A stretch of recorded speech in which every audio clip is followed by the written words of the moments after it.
Hi everybody, this is Leah of seejanedrill, and today, well, I'm going to show you how to repair this here. Now what is it?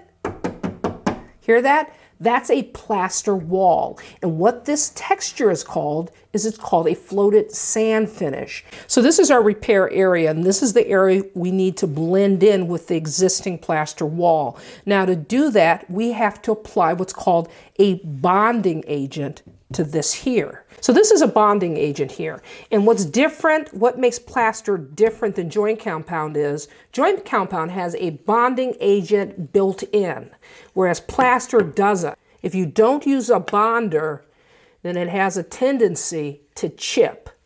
So we want it to adhere perfectly. Now this bonder here is pink, and the reason why they make it pink is so that you can tell where you've applied a bonding agent and where you haven't. That way you don't miss any areas. Now if you've noticed, I have applied bonding agent beyond the actual repair area. Now the reason for that is we have to feather it out. We have to not just plaster the repair, but we have to feather it out onto the existing plaster. And what that's going to do is it's going to create a seamless transition. You won't be able to tell that this area was ever repaired. Okay, so I've mixed my plaster. It's on my hawk. That's what this tool is here. This is a hawk, this is a trowel. So what I'm gonna do is I'm gonna apply my plaster, and I'm gonna apply it tight. Applying it tight means that I'm gonna really just a very thin coat to start.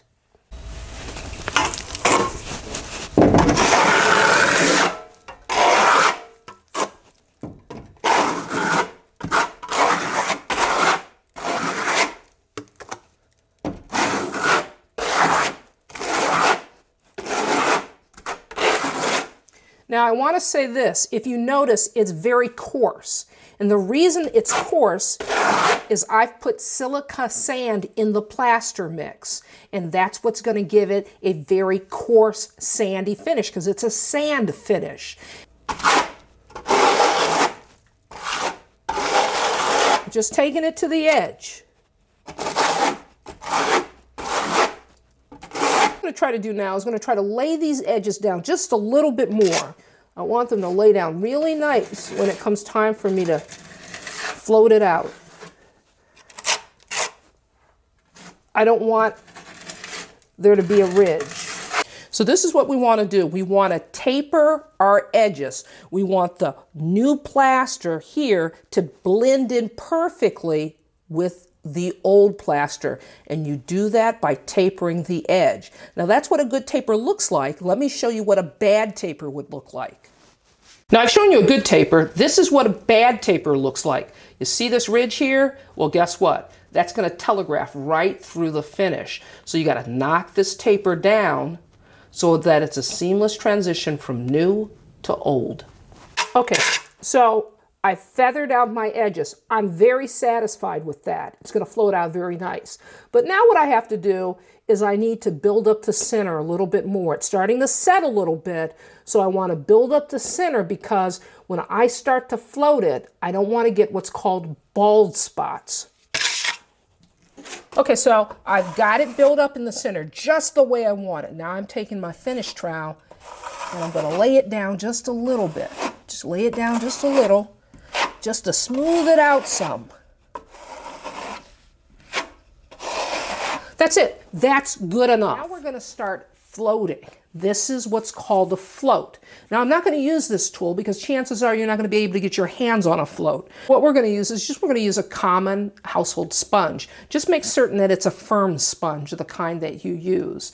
And we're going to start floating this out. And what that means is I've dampened it in water, and now we're just going to make circular motions. The thing is, you want to be very careful that you don't splash, because lime, a little bit of lime in your eye, is very painful.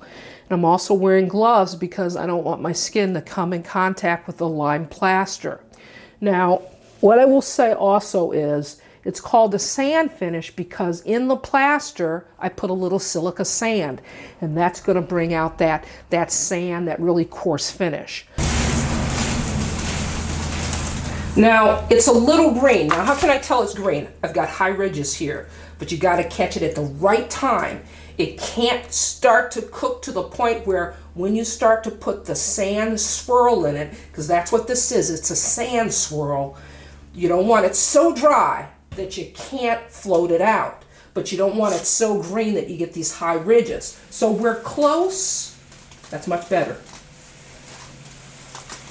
So I'm trying to match the pattern.